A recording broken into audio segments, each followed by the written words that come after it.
Bismillahirrahmanirrahim. Assalamualaikum warahmatullahi wabarakatuh. Alhamdulillahillazi asra bi'abdihi laylan minal masjidil harami ilal masjidil aqsa litalaqqi amri salatil maktubatil muaqqatah. Wassalatu wassalamu ala sayyidina Muhammadin al-qail as-salatu liwaqtiha wa man taraka as-salata faladina lahu was-salatu imaduddin wa ala alihi wa ashabihi ajma'in. Amma teman-teman para jamaah Musholah An-Nur yang mudah-mudahan dirahmati oleh Allah Subhanahu wa taala.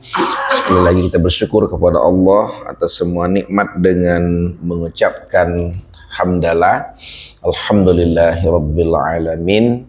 Di antaranya pada saat ini kita bisa pergunakan bersama-sama kembali hadir di dalam musholah yang kita cintai ini, dan setelah melaksanakan rangkaian ibadah sholat sebagaimana biasa setiap ahad, kita lanjutkan untuk memahami tuntunan pesan dari agama kita yang terdapat dalam Al-Quran, hadis, dan penjelasan para ulama. Nah, pada pagi hari ini kami mengajak kita bersama untuk kembali mengulang, merefresh pengetahuan, pemahaman, dan penyadaran kita tentang peristiwa Isra Mi'raj dan beberapa hubungannya dengan ibadah yang kita lakukan, khususnya pada ibadah sholat. Sudah sering kita mendengar tentang sejarah Isra dan Mi'raj ini. Mungkin ada beberapa bagian saja yang pagi ini akan kita lihat, kita baca beberapa informasi yang dituliskan oleh para ulama terkait dengan peristiwa yang itu bisa menjadi ibroh atau pelajaran, juga sekaligus menjadi mau'izah bagi kita sekarang umat Islam, karena memang di samping ini merupakan mukjizat, perjalanan Nabi Muhammad ini juga memiliki pesan-pesan moral, pesan tuntunan-tuntunan bagi kita umat Islam. Tidak semuanya akan kita lihat, kita baca, cuman ada beberapa hal yang akan kita perhatikan sebagai renungan yang untuk kita ambil pelajarannya. Yang pertama, semalam saya sudah melacak kembali tulisan Imam Najmuddin Al-Ghati. Ini seorang ulama tasawuf dari Mesir yang menuliskan suatu kitab khusus tentang perjalanan Isra dan Mi'raj Nabi Muhammad. Lebih khususnya lagi itu kepada bagian Mi'rajnya. Kitabnya itu, bukunya itu dinamakannya dengan Dardir Mi'raj, perjalanan Mi'raj Nabi Muhammad. Dia orang Mesir, seorang ulama dari ulama tasawuf, akhlak. Dan perlu diketahui bahwa informasi yang beliau tulis itu menurut sebagian ulama tidak bersumberkan dari hadis-hadis yang dikenal luas oleh masyarakat atau hadis-hadis yang sahih, tapi banyak yang berdasarkan kepada hadis-hadis yang tidak terlalu populer, atau ada juga diantaranya hadis dhaif atau hadis lemah. Cuman dalam memahami pesan agama, hadis dhaif atau hadis lemah itu tidak boleh dijadikan landasan dalam melaksanakan satu ibadah. Sholat, gerakan sholat misalnya, itu tidak boleh diambil dari hadis yang lemah atau hadis dhaif.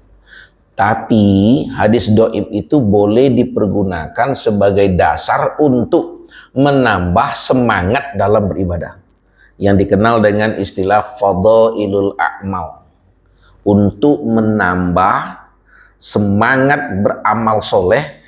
Itu hadis-hadis yang doib oleh ulama itu diperbolehkan sebagai penyemangat untuk melaksanakan perintah Allah atau untuk menjauhi larangan Allah. Nah, Imam Najmuddin Al-Ghati itu mengumpulkan ada 11 peristiwa yang dilihat oleh Nabi Muhammad SAW, yang di situ terdapat pelajaran untuk kita sampai sekarang ini agar kita melaksanakan apa yang baik dan menjauhi apa yang buruk dalam kisah ini. Nah, akan kita bacakan ke-11 ini, tidak dibacakan teks dalam bahasa Arabnya, langsung dalam teks bahasa Indonesia karena ini cukup panjang. Ya, Imam Najmuddin menuliskan, ketika Rasulullah Shallallahu Alaihi Wasallam bersama dengan malaikat Jibril melanjutkan perjalanannya, maka mereka menemui umat yang saat itu sedang bercocok tanam. Namun anehnya, tanaman yang baru saja ditanam itu dengan seketika bisa dipanen. Setiap kali dipanen, tanaman itu langsung kembali seperti semula. Jadi Rasulullah bersama dengan malaikat bertemu dengan sekelompok orang banyak, itu menanam sebuah pohon yang hebatnya ketika saat itulah ditanam, langsung tumbuh dan kemudian berbuah. Dan ketika buahnya diambil, itu langsung lagi berbuah, dan itu berlangsung secara kontinu, terus menerus seperti itu. Maka Nabi Muhammad kemudian bertanya kepada malaikat Jibril, apa maksudnya dari semua ini wahai Jibril? Malaikat Jibril menjawab, nah ini pelajarannya bagi kita, katanya semua itu merupakan contoh dari umat Rasul, umatmu ya Rasul, yang berjihad berjuang fisabilillah. Satu amal soleh akan dilipat gandakan pahalanya hingga 700 kebaikan. Serta contohnya orang-orang yang suka berinfak harta benda, tenaga, dan pikirannya guna menyiarkan agama Islam. Semua itu adalah sebagai ganti dari Allah Subhanahu wa Ta'ala. Jadi ini gambaran, contoh, misal bahwa orang yang berjihad di jalan Allah, apalagi sampai mati syahid, dan orang-orang yang berinfak, bersedekah, baik itu harta, tenaga, pikirannya, itu dia akan mendapatkan pahala yang tidak putus-putus. Layaknya tadi ada pohon yang ditanam langsung berbuah, dan kemudian tumbuh lagi, berbuah lagi, dipanen lagi, berbuah lagi, dipanen lagi. Nah, ini contohnya agak mudah dipahami oleh Sainul ini, karena dia yang sering berkebun. Mana ketika ditanam kayak cabai, saat ditanam, oh beras ya. Jadi tidak nunggu sampai 4 bulan ya beras ini.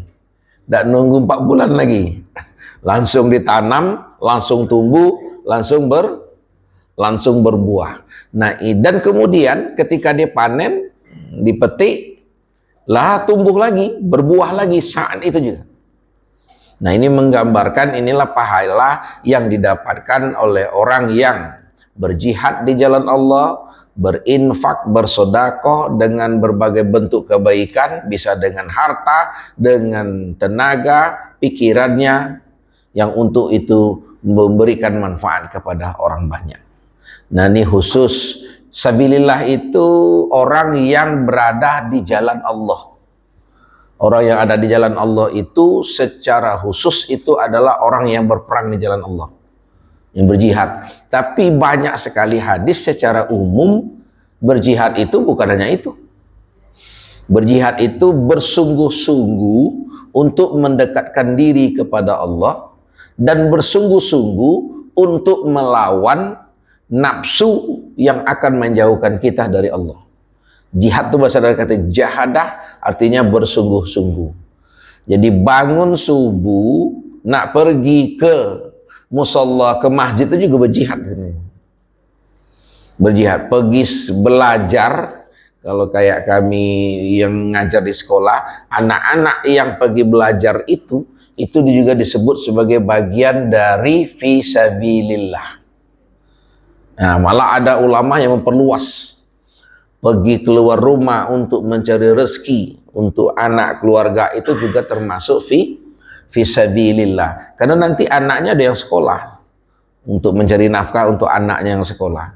Jadi ini gambaran keutamaan yang diberikan oleh Allah kepada orang yang berinfak, berjihad, itu diberikan contoh konkret oleh Allah kepada Nabi Muhammad ketika beliau sedang peristiwa Mi'raj. Ini renungan dan pelajaran bagi kita untuk banyak-banyak melakukan kebaikan ini. Nah, setelah menemui kelompok orang yang bercocok tanam ini, selanjutnya Nabi Muhammad mencium aroma yang sangat harum. Dan kemudian dia bertanya kepada Malaikat Jibril, ini aroma apa ya Jibril? Dijawab oleh Malaikat Jibril, ini adalah aroma harum kuburan Masitoh. Nah, ini kenal kisah Masitoh yang terkenal itu sumbernya dilihat pada peristiwa Mi'raj ini.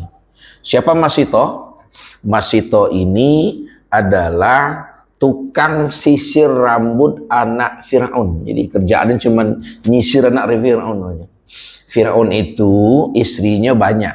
Salah satunya Aisyah yang bagus. Yang salah satu Sayyidatun Nisa atau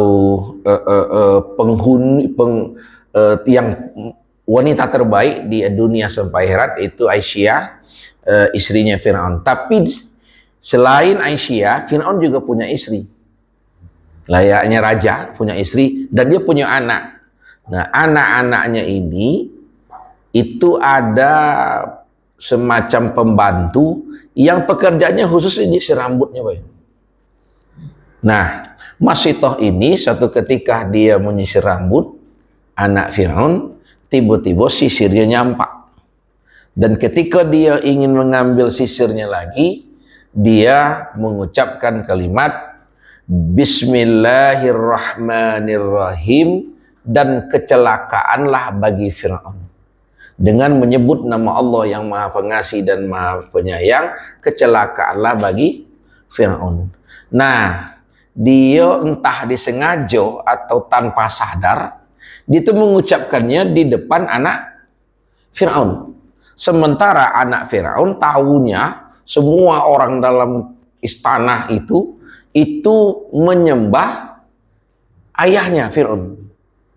Ini kok ada yang menyebut nama Tuhan selain Fir'aun. Makanya dengan angku anaknya ngomong, loh kok kamu menyembah ada Tuhan lain selain ayahku ya?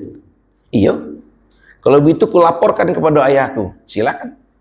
Maka kemudian dia dilaporkan, dan itu bikin Fir'aun heboh, tersok, terkejut. Kok diam-diam dari dalam ada rupanya orang yang tidak menyembah dia, tapi bekerja dengan dia. Nah, ini agak sok dia.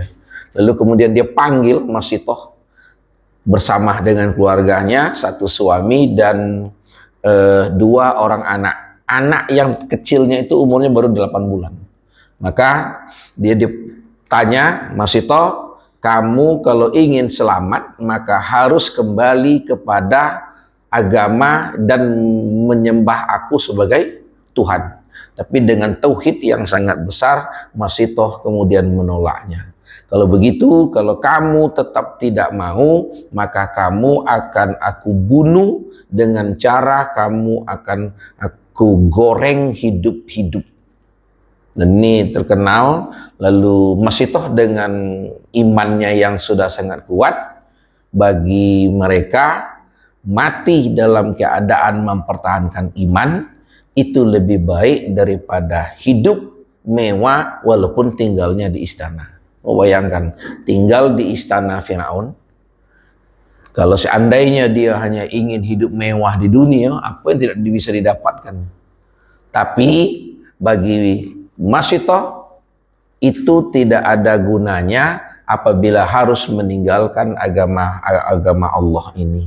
Lalu oleh Fir'aun disuruh anak buahnya, tentaranya untuk menyiapkan kuali besar dan dimasukkan minyak zaitun ke dalamnya. Zaitun itu sama kayak minyak goreng.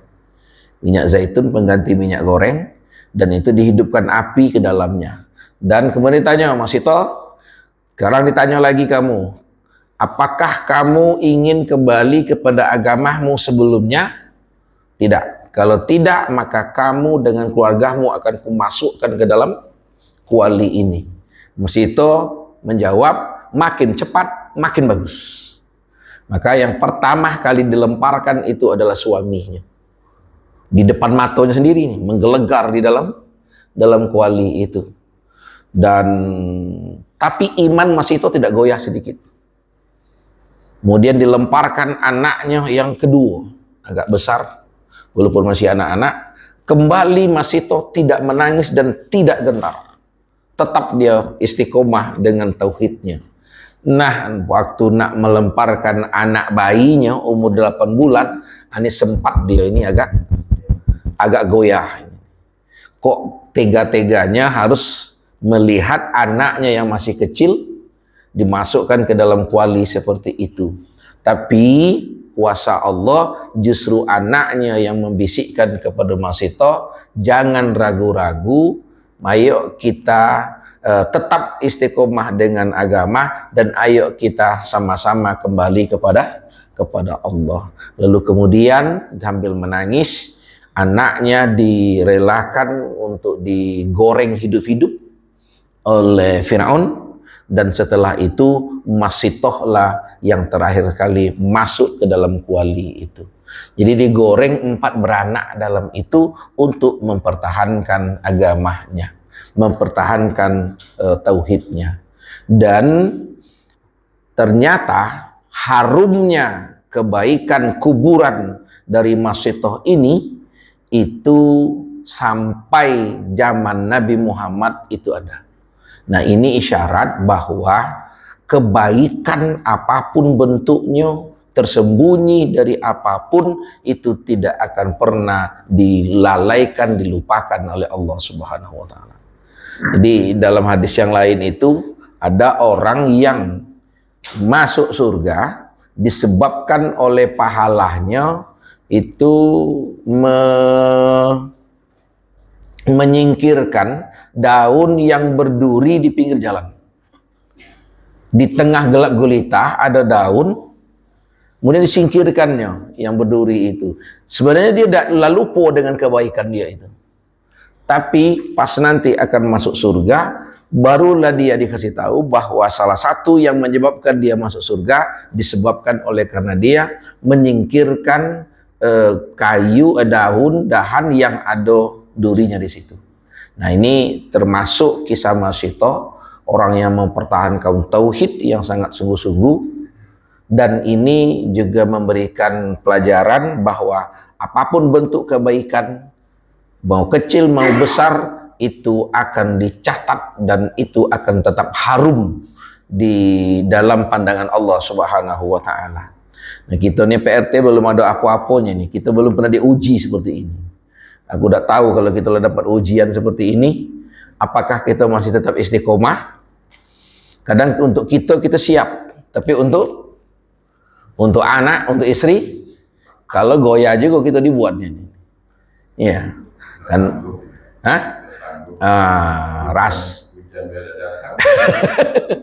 Rasonyo selevel kita ini, tidak akan sanggup tetap mempertahankan keimanan ketika harus melihat keluarga yang menderita seperti itu. Ya, hujan kadang-kadang KO. Nah, ini peristiwa yang kedua yang dilihat oleh Rasulullah SAW pada peristiwa Mi'raj. Berikutnya, setelah mendapat penjelasan tentang Masitoh, perjalanan dilanjutkan, dan kali ini Nabi Muhammad bersama dengan malaikat Jibril bertemu dengan sekelompok orang yang memukul-mukul kepalanya sendiri. Pukul kepalanya dengan besi besar, pecah, kemudian balik lagi kepalanya itu, pukulnya lagi, mukul sendiri, berdarah, pecah lagi. Ini kalau menurut kita ini gawe lolo sebenarnya. Nah, dan ini aneh. Dan ditanya oleh Rasulullah, wah ya Jibril, yang ini apalagi ini? Kok ada yang mukul-mukul kepala sampai pecah seperti ini, nanti berdarah, pukul lagi, kembali lagi, dan dipukulnya lagi sampai berulang-ulang, tidak berhenti seperti ini, daiman, terus-menerus seperti ini. Dijawab oleh malaikat Jibril, mereka adalah gambaran dari orang-orang yang berat dan bermalas-malasan dalam mengerjakan sholat maktubah. Ini yang sholat maktubah itu sholat yang wajib, bukan sholat sunat ya, bukan sholat sunat, tapi sholatul maktubah, sholat yang sudah ditentukan, yaitu sholat 5 waktu.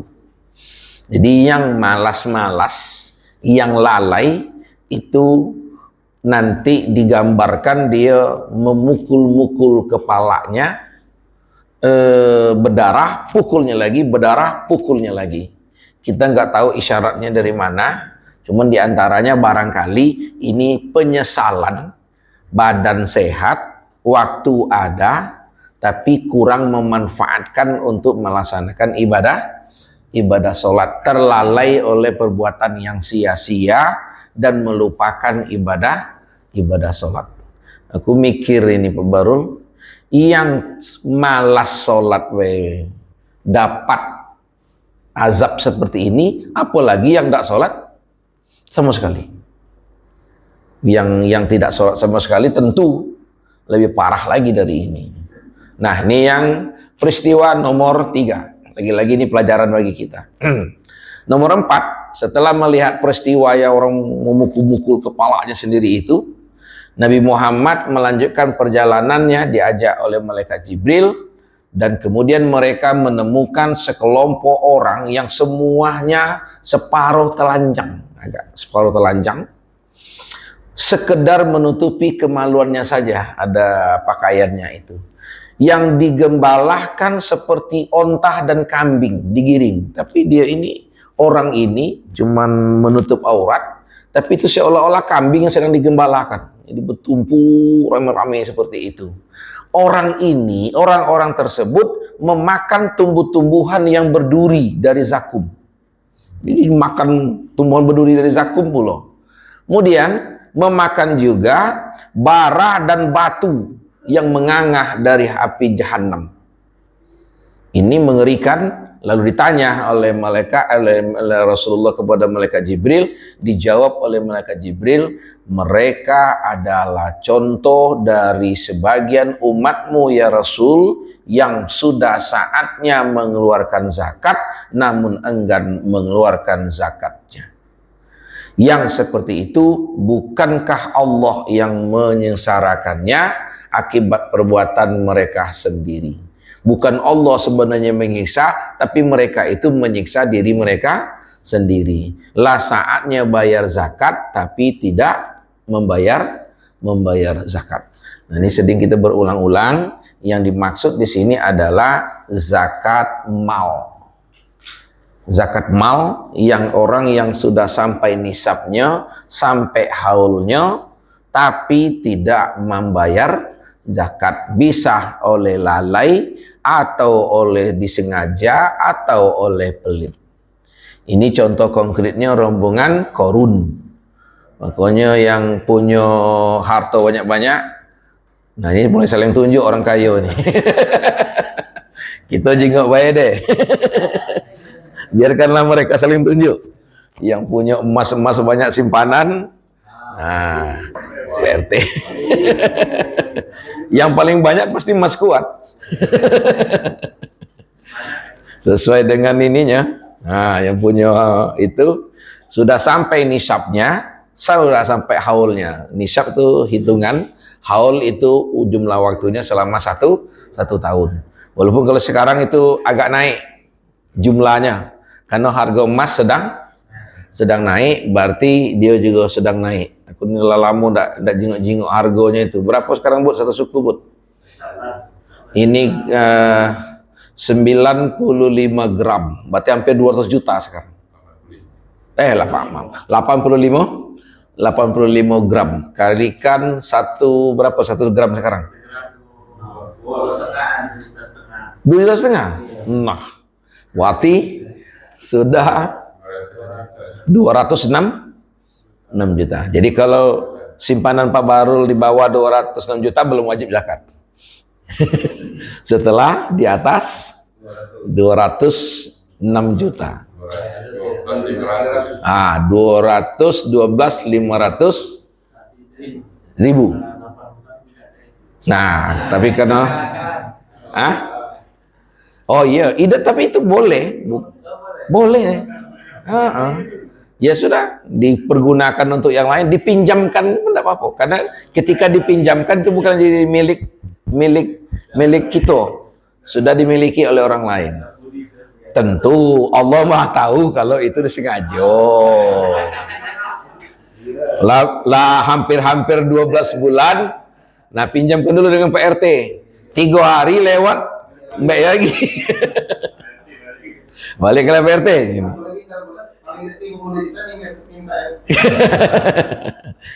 Ternyata Pak RT tidak kalah hebatnya berpikirnya.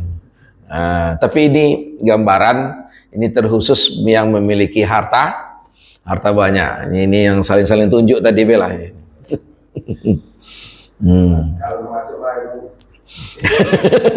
Ya ini kena dawai simpanan dalam bentuk uang atau dalam bentuk emas, deposito masuk semuanya itu. Ukurannya adalah ukuran harga emas. Kena harga. Dalam bentuk apa yang terkena? Apa? Uang, emas. Iya. Kalau dia dalam bentuk tanah, oh itu beda lagi nanti. Beda, tidak masuk dia. Kalau tanah tidak masuk, kecuali tanah itu produktif dan itu memang digunakan untuk mencari uang. Tapi bukan tanahnya yang kena. Hasilnya yang kena nanti. Iya, kalau tanah tidak kena. Kayak sawah itu bukan zakat sawahnya, tapi zakat dari padinya.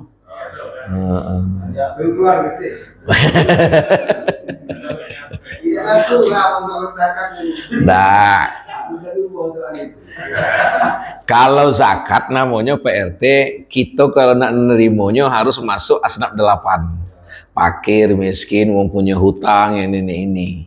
Nah, biar ndak masuk golongan itu, jangan nunggu zakat, tapi nunggu hadiahnya baik. Nah, kalau hadiah kan ndak punya hitungan.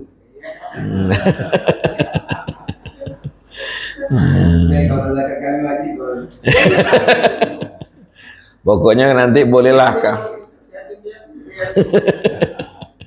Zakat anak yatim atas nama anak yatim tidak boleh dapat zakat. Atas nama anak yatim tidak boleh zakat. Dia yang dapat atas nama orang miskin ya baru dapat. Anak yatim tidak. Nah itu, ini khusus bagi yang apa? Mana ayahnya nih? Iya.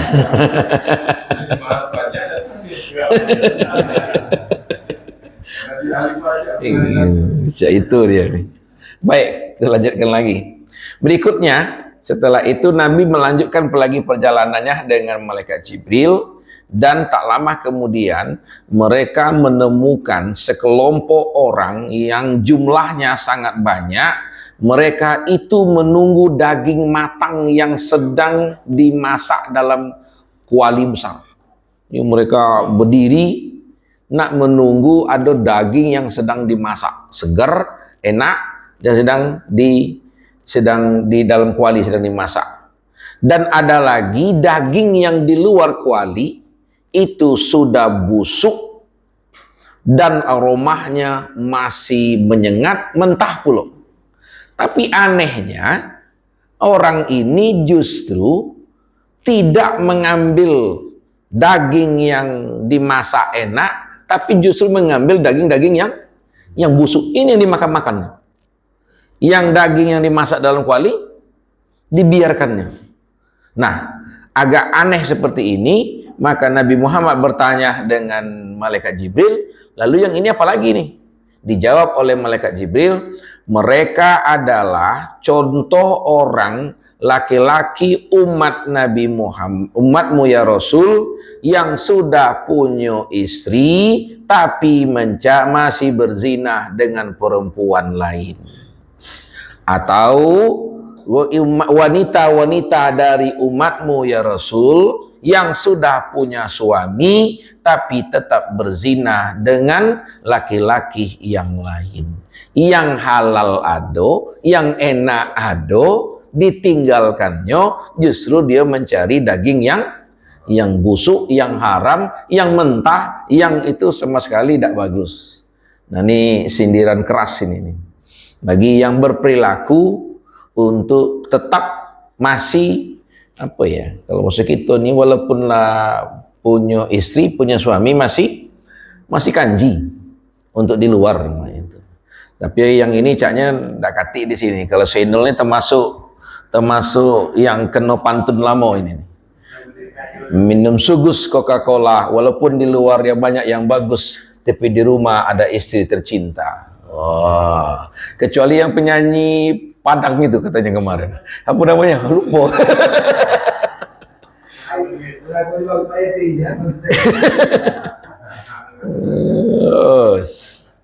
Ini masih tergoda dia dengan siapa namanya kemarin? Namanya. Wah, caknya sama dengan PRT di Seleronya. Oh gitu. Yang jelas sudah ada mensranya, ada niatnya itu tuh. Oh ya Pak. Oh sana ya. Siap, hati-hati Pak. Ya. Bulan puasa kesini nanti ya. Amin. Sebelum puasa lah sih. Oh sebelum puasa lah di sini. Iyalah Pak. Apa nak pergi nak ngitung harta tadi dulu? Iya.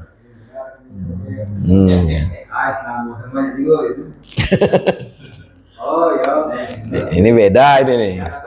Bismillah.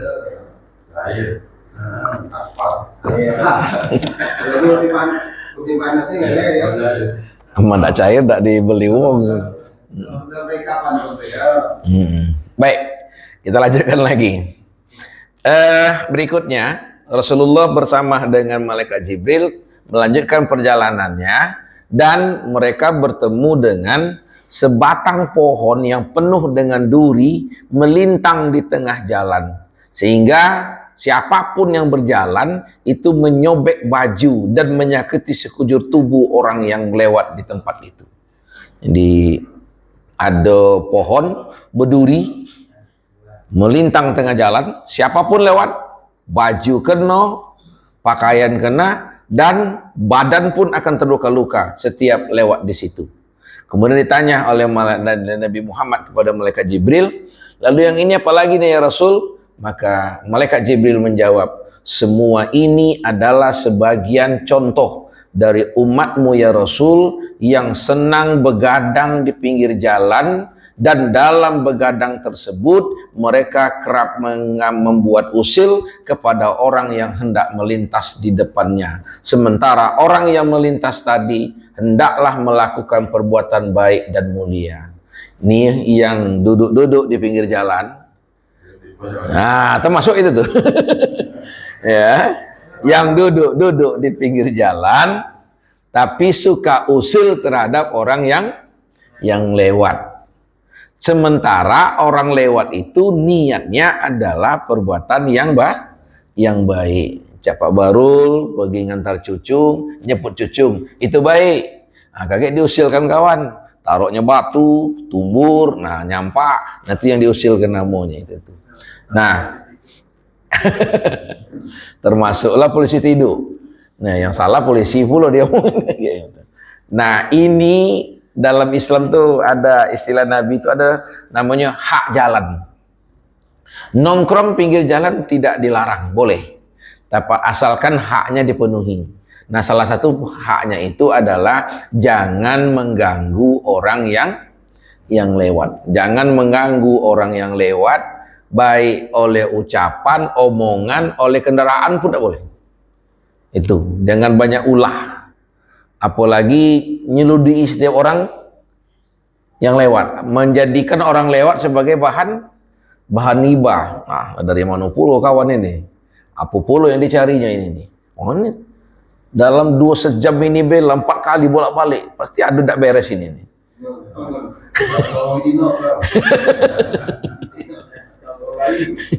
Iya, ya tunaikan hak orang lewat. Biarkan mereka lewat dengan nyaman, jangan diganggu.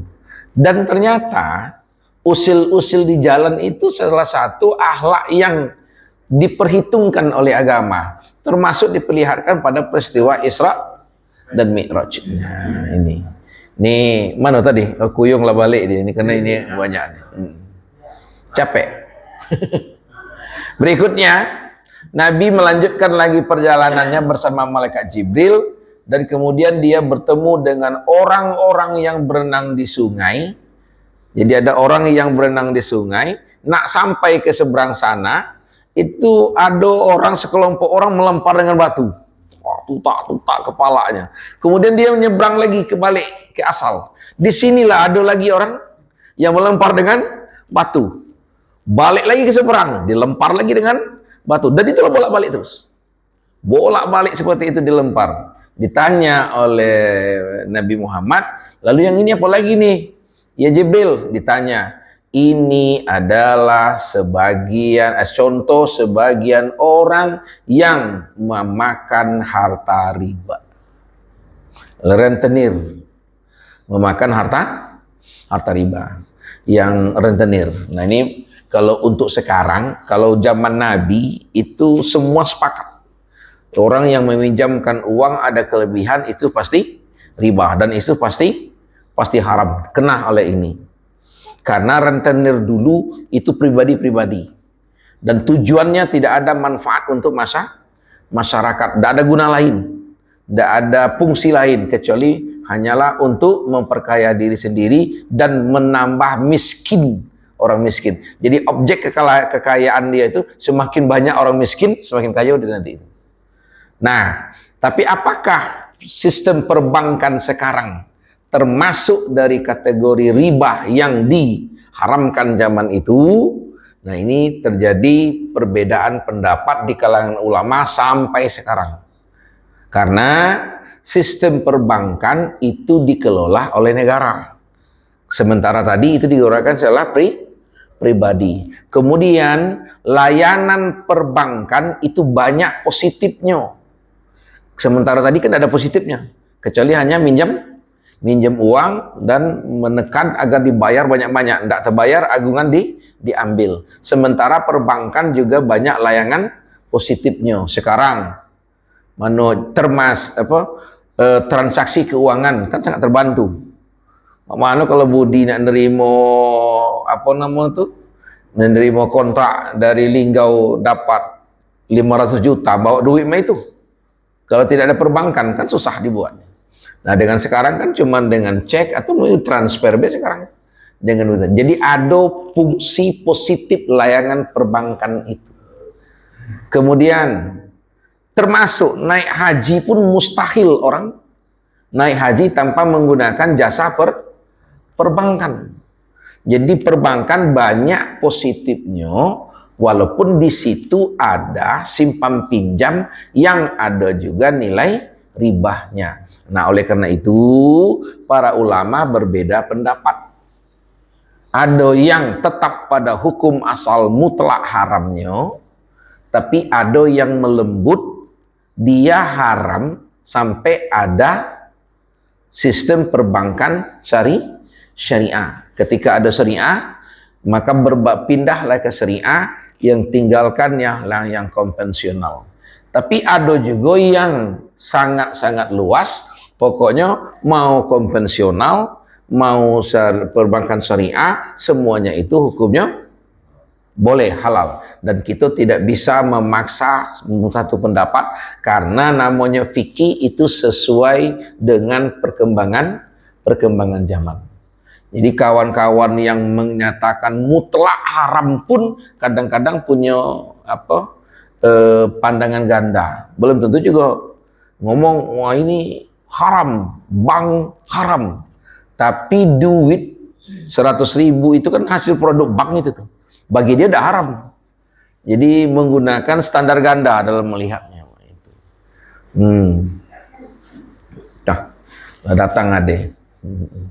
Jadi itu, tapi yang pasti kita berdoa, kalaupun masih berhubungan dengan sistem perbankan, maka jangan lupa berdoa bahwa ya Allah, kalaupun ini termasuk yang salah, tapi kami mohon ampun bukan karena ingin membangkang dari aturanmu, tapi ini adalah yang harus kami lakukan untuk zaman sekarang ini.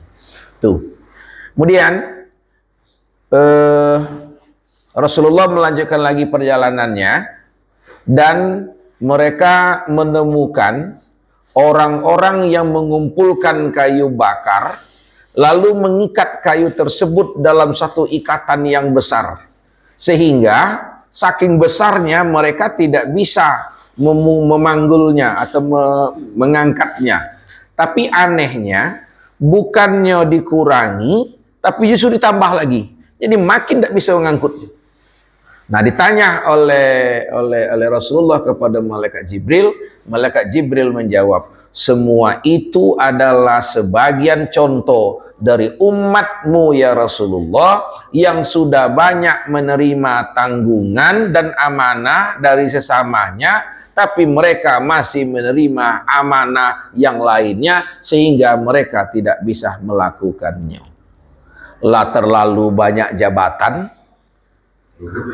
Hah? Iya, jabatan siko masih amanah, bagus. Jabatan duo sudah mulai tegoyah lawan tiga, tapi diterima kalau. Karena ada orang tipikalnya apapun gawe, pokoknya terima. Nah, ujungnya tebang kalai ini. Yang Pak Muslim itu tadi disebutnya nama kawan itu tuh. Nah, pokoknya maju. Sekarang kan memang gitu kan, pejabat itu kalau jabatannya sampai 30 berderet, nah, tapi yang ngerjakan orang lain. Jadi ini orang yang memaksa mengambil amanah, padahal sebenarnya dia tidak mampu. Kalau tidak mampu ya sudah, sikok baik. Tidak mampu 3, tidak mampu 4, 3 baik Pak Barul. Tidak mampu 3, 2, tidak mampu 2, sikok, nah istiqomah lah di situ. Iya, ini memaksa duo tapi tidak mampu, zolim namanya itu. Nah, jadi lebih baik istiqomah yang ada, walaupun istiqomahnya agak terpaksa dikit. Tidak ada pilihan inilah. Nah, itu, ini orang yang haus jabatan. Tapi rata-rata kan banyak sekarang ini nih, pejabat tuh yang jabatannya sampai ini komisaris di sini ada jabatan pula. Kadang sekadar numpang nama biar cair baik. Di situ begawi dak. Nah, berikutnya, mumpung ada 11 ini, walaupun hidung sudah mulai diganggu oleh Pak RT lah marah-marah ini nih. Yung sia-sia. Oh.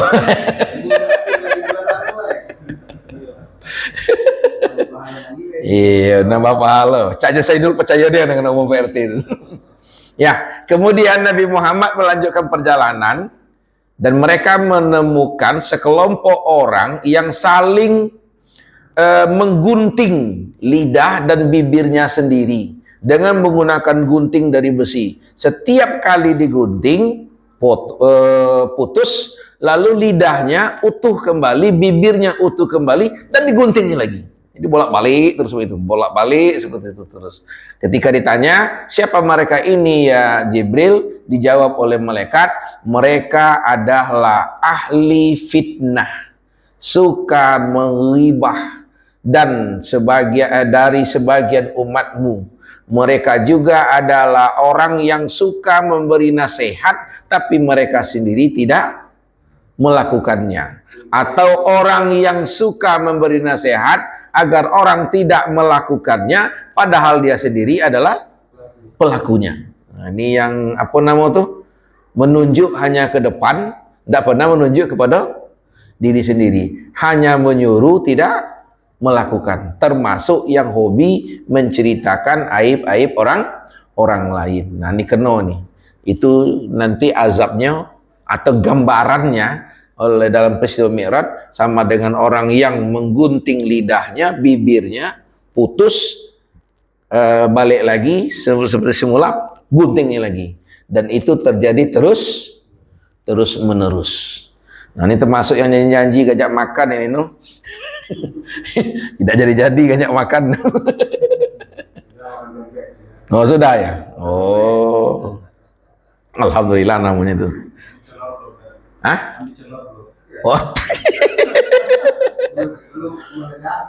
Nah, ini kalau bicelor itu kalau bahasa nikah itu ada syarat taklik. Bercerai pembela ini yang terjadi. Ini bicelor yes apabila dia meledak. Ah, jadi kita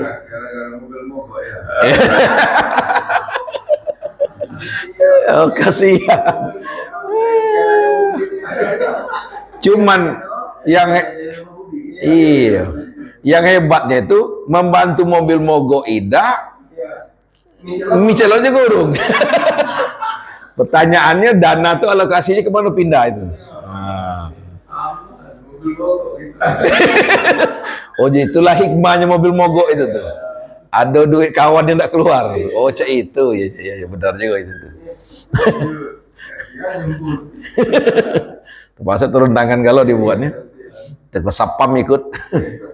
Berikutnya Nabi Muhammad dan malaikat Jibril melanjutkan perjalanan, dan mereka menemukan sekelompok orang yang mencakar-cakar wajahnya dan dadah mereka sendiri dengan kuku yang terbuat dari tembaga yang sangat tajam.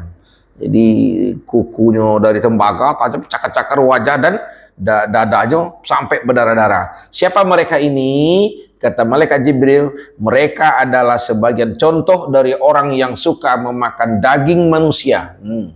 Kanibal. Tapi bukan kanibal yang sebenarnya. Siapa kanibal ini? Yang dimaksud adalah orang yang suka menyebut-nyebut kesalahan orang, mengumpat-umpat kesalahan orang, dan menjadikan kesalahan orang sebagai objek mereka berghibah. Itu yang di dalam surah Al-Hujarat itu, yang apakah kamu mau memakan daging saudara kamu sendiri? Yang apa? Hai orang-orang yang beriman, jauhkan oleh kamu tajassasu yang mencari-cari kesalahan orang lain. Kemudian ditutup dengan kalimat oleh Allah, apakah kamu mau memakan daging saudaramu sendiri? Nah, menghibah, menceritakan aib orang itu sama saja dengan memakan memakan daging orang lain. Nah, ini masuk kanibal di sini. Ini nanti mereka itu akan mencakar-cakar wajah dan dadah mereka sendiri yang tidak berhenti-berhenti terus seperti itu.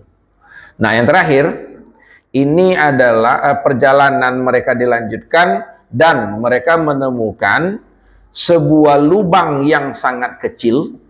Kemudian dari lubang itu keluar seekor sapi. Setelah keluar, sapi itu ingin masuk kembali, tapi tidak bisa masuk.